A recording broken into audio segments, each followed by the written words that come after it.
Do you think that oppression can affect teen dating violence? Well, it can, and here's how. Breaking down the words oppression and privilege, privilege is a special right, advantage, or immunity granted or available to only a particular person or group. Oppression is malicious or unjust treatment or exercise of power, often under the guise of governmental authority or cultural opprobrium. Systemically, oppression is ingrained into our society in all aspects, whether it's oppression towards someone based on their religion, race, sexuality, gender identity, disability, or more.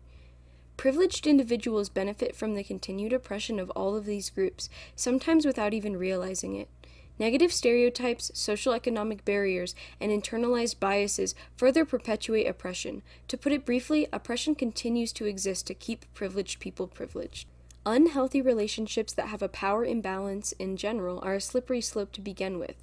But when privilege is part of this, no matter what that privilege is, individuals with privilege may use tactics of oppression to further abuse a person.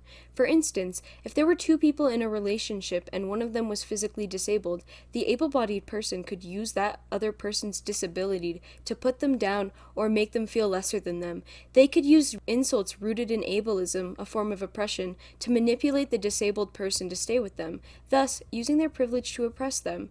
This is just one example.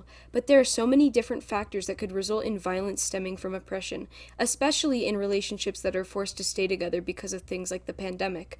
Oppression affects teen violence and abusive relationships as a whole by creating leverage for one person to have power over another.